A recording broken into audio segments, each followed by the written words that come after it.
Welcome to Point in Time Count Virtual Training Resources.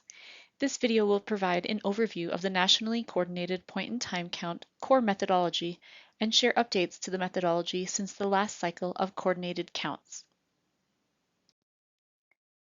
In this presentation, we'll talk about what a PiT count is and what it is not.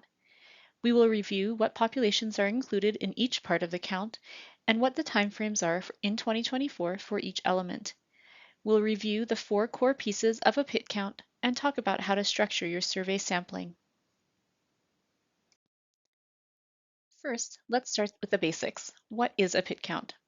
You may have been involved in the planning and carrying out of PiT counts in the past. Nevertheless, it's good to take a minute to review the core elements.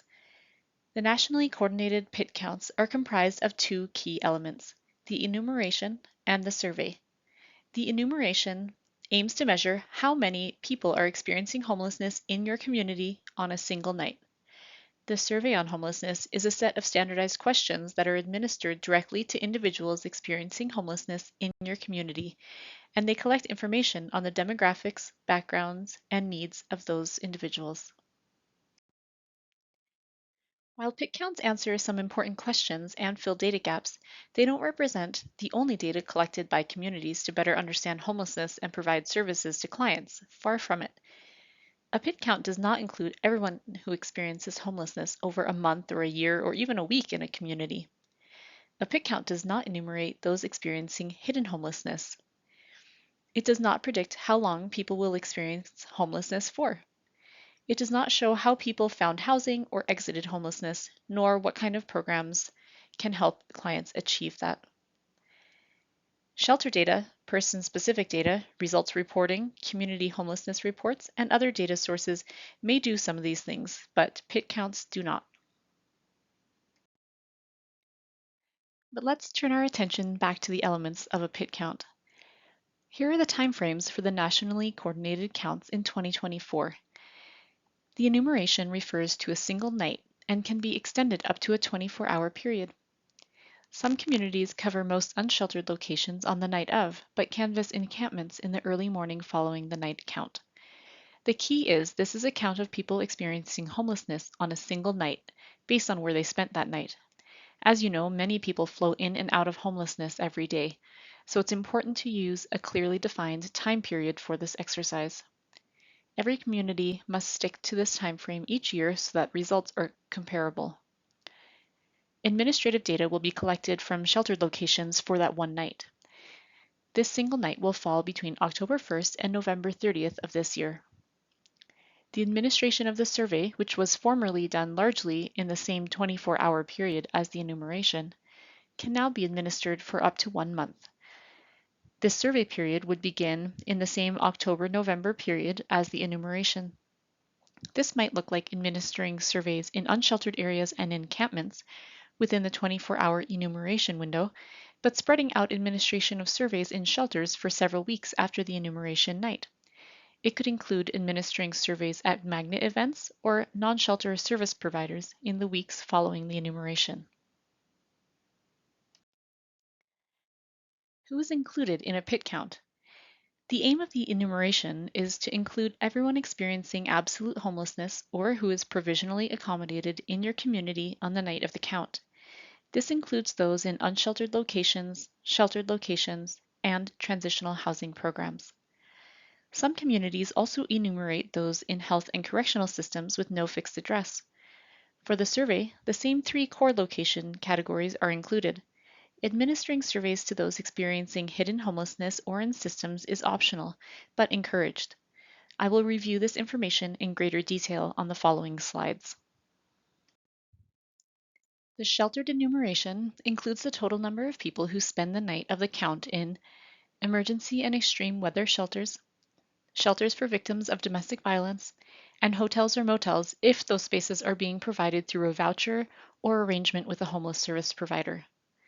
All shelters and programs that fall under these categories, regardless of the funding sources or structure, should be included.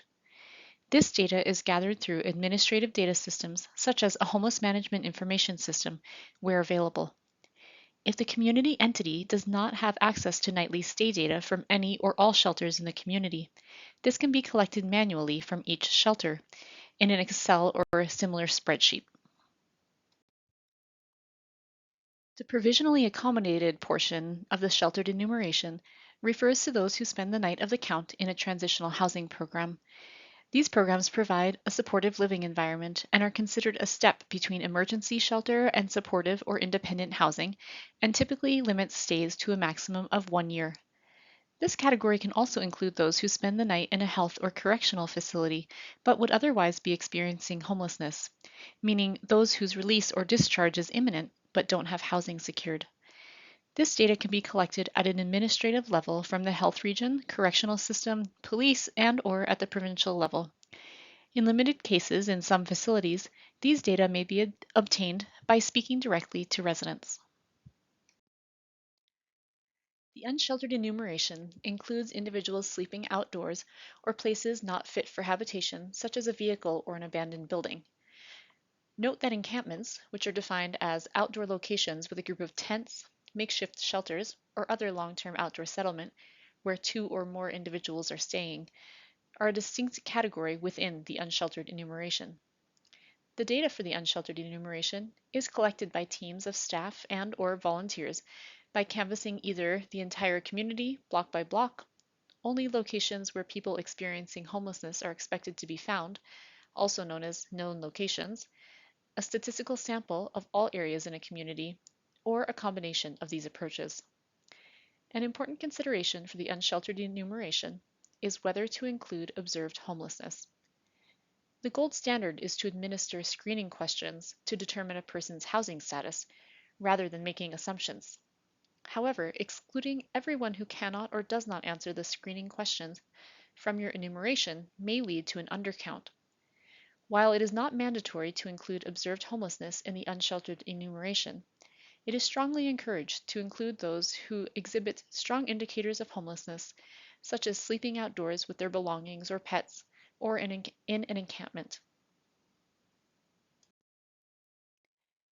The sheltered survey includes administering surveys by staff or volunteers in emergency and extreme weather shelters, domestic violence shelters, and to those with hotel or motel vouchers.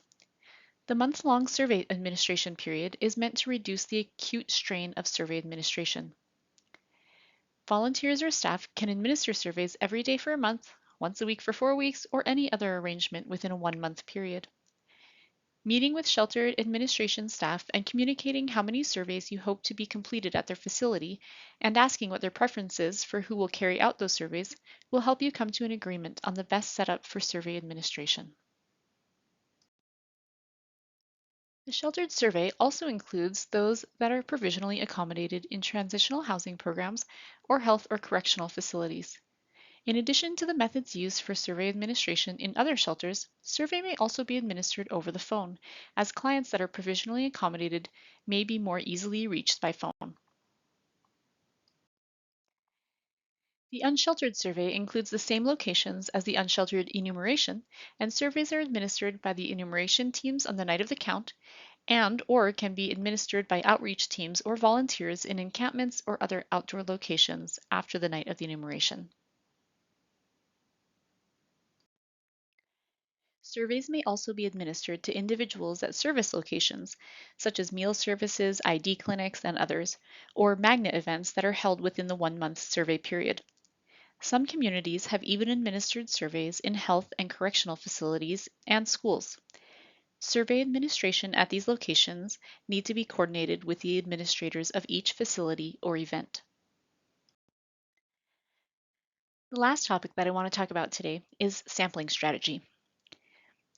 A population is the entire group of interest on which information is being gathered and analyzed. A sample is a subset of the entire population. A representative sample is a subset of the population which accurately reflects the characteristics of the entire population. A representative sample should be a reflection of what the population is like. This enables us to make statements and draw conclusions about the population with confidence. As an example, imagine your population is a bag of 30 marbles, 20 black and 10 red. If you selected a sample of 6 marbles and 3 were black and 3 were red, that sample is not representative. For your sample of 6 marbles to be representative, You would need to select 4 black and 2 red marbles. Now, how does one apply these ideas to the administration of PiT surveys on homelessness? In most communities, you will probably not be able to survey 100% of the population experiencing homelessness on the night of the count, and that's okay, but we do want to aim to survey a representative sample. The population in this project is the entirety of your community's homelessness on the night of the PiT count. The sample is the group of individuals that complete a survey. There are many ways to evaluate representativeness when it comes to the surveyed sample: gender, age, ethnicity, overnight location, age at first homeless experience, and more. While you won't ever be able to guarantee that you have surveyed a representative sample without knowing all the characteristics and details about the entire population, you can hedge against knowingly surveying a biased sample. To do this, you need to make sure that you administer enough surveys and that you do what is called a stratified sampling strategy, a fancy way to say targeting different locations with specific populations to make sure that you don't systematically exclude or undersurvey particular groups. We recommend that you survey a minimum of 40 to 60% of the number of people that were enumerated in your last count. The minimum percentage recommended depends on the size of the homeless population in your community. You also need to ensure that surveys are administered in a wide variety of location types that serve all different populations. More information about this can be found in the guide under Determining Minimum Sample Size for Survey Administration. Thank you for watching this training video on the 2024 point-in-time count methodology. Please contact us if you have any questions regarding the content of this video.